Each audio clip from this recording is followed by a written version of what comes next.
दापोली घूमने गाइस, दापोली जा रहे हैं अभी डायरेक्ट इधर से। गाड़ी में देखो कितने लोग हैं। सावर्ड्याचे आमदार पण इथे आलेले आहेत, तुम्ही बघू शकता। आमदार साहेब बाय। चलो ट्रिप की शुरुआत। पहिला ब्लॉग तर तुम्ही बघितलाच असेल, आज बनेल बीच वरचा ब्लॉग।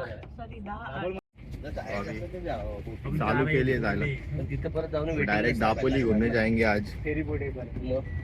दोनों भाई एकदम हीरो बन के, देखो चष्मा वष्मा लगा के एकदम। तर बघा आता आम्ही येऊन पोहोचलो इथे, ही वैशिष्ट्य रिव्हर आहे। आता इथून आम्हाला फेरी बोट पकडून समोर जायचं आहे। बस एवढाच रस्ता पार करण्यासाठी आम्हाला 15 मिनिटं थांबायला लागणार आहे। तिकडे समोर आहे दापोली। फायनली आले बोट। सायकल पण घेऊन वाटत त्याच्यात। फेरी चालू झालेली आहे, आता डायरेक्ट जाऊ इथून।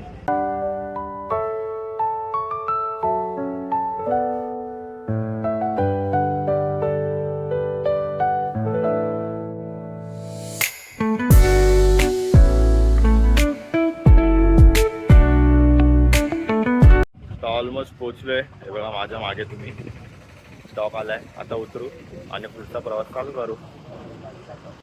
आता आम्ही आलोय चंडिका देवी मंदिरला फेरी बोट नंतर। आता इथे आम्ही पोहोचलोय, थोडा वेळ फिरू इथं आजूबाजू, मंदिर वगैरे बघू आणि मग नेक्स्ट स्पॉटला जाऊ। ये खाली असं जाऊया बघ। हा वरती काय आता बघा, तिकडे कुठे जायलाच नाही दादा। हा बघ असंच काळोखात फुल मंदिर आहे असं इथून साईडला। आम्ही बाहेर जातोय, मंदिर एकदम आतमध्ये होता ना एकदम। चपला आपल्या तिकडे खरे झाले। चला आता जाऊ पुढच्या स्पॉटला। मंदिरात आतमध्ये आम्ही गेलो, पण आतमधला काय शूट घेता नाही आला, कारण तिकडे रेस्ट्रिक्शन होते तसे। ठीक आहे, पण छान होतं आजूबाजूचा एन्व्हायरमेंट। आता पुढे जातो। तर आता आम्ही आलो वननला, रमाबाई आंबेडकरांच्या गावी, जन्मस्थळी त्यांच्या। हे त्यांचं स्मारक आहे, तिकडून एंट्रन्स आहे। आतमध्ये जाऊन बघतो आता। आज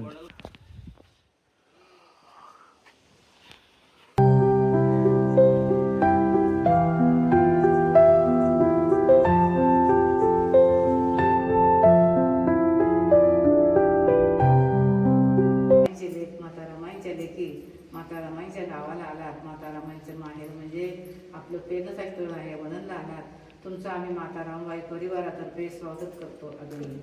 धन्यवाद। मध्ये आलोय आम्ही।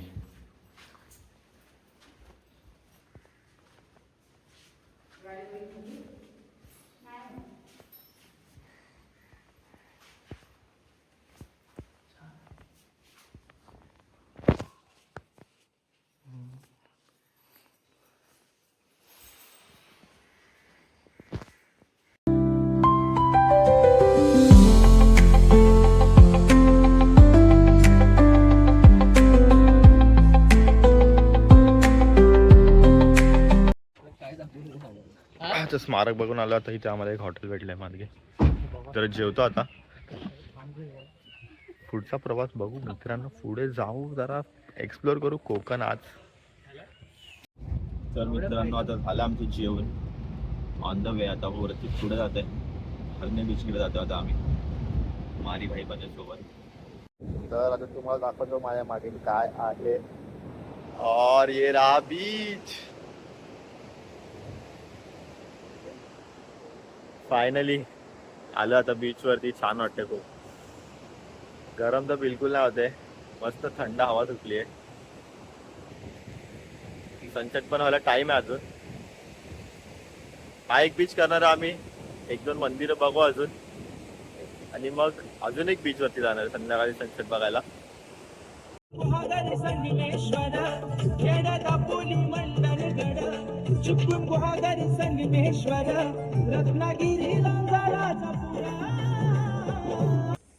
आता आलो आम्ही कड्यावरच्या गणपतीकडे। 15 20 किलोमीटर तरी असेल तिथून. अंजरले आलो आता, अंजरले.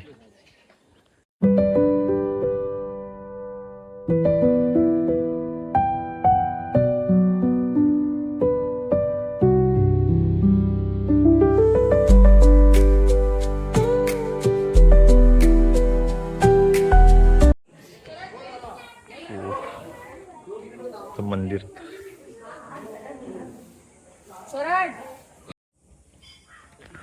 आम्ही जातो गणपतीच्या पहिल्या पावलाकडे बघायला. आम्ही येऊन पोहोचलो आता गणपतीच्या पहिल्या पाऊलकडे. हे बघा गणपतीचे पाऊल.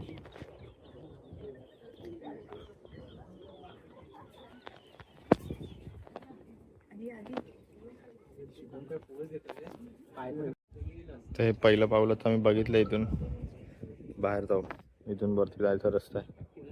ह्या साईडला पूर्ण समुद्र आहे. इकडून असा काय पाहिजे कमेंट मध्ये सांगा, तसा घेऊन यायला. चला आता गणपती बाप्पांना आपण बाय बाय बोलू आणि जाऊयात आपण पुढे. चल ऑल इन. तर आता आम्ही जातोय गाईज बीच वरती सनसेट बघायला. सनसेट तर ह्याच टाइमचा वेट करतो सनसेट बघायचा. बघू आता, तुम्ही पण बघा. मच्छी लवर्स कमेंट कर दीजिए, घेऊन येतो. तर ही बघा टांगले नुसते टांगले. अरे आपण गावात आम्ही गड्यावरचा गणपती करून झाला आणि फायनली आता आम्ही बीच वरती पोहोचलोय सनसेट बघायला, ज्या टाइमचा आम्ही पूर्ण वेट करत होतो. माझ्या मागेच आहे सन, हे बघा. हो कारण जेव्हा पण बीच वर येईल तुम्ही तर असं काही करू नका प्लीज.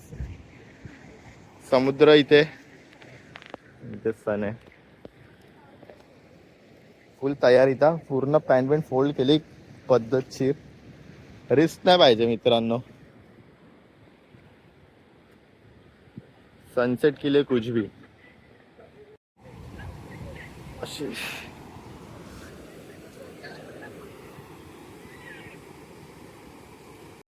तर गाईज कसं वाटतं तुम्हाला सनसेट? रोज आपण आपल्या गच्चीवर बघतो, आज आपण इथून बघतोय सनसेट. यार अमेझिंग. कोर्नेटोला लास्टचा पीस असतो ना मित्रांनो, तो भेटला इकडे.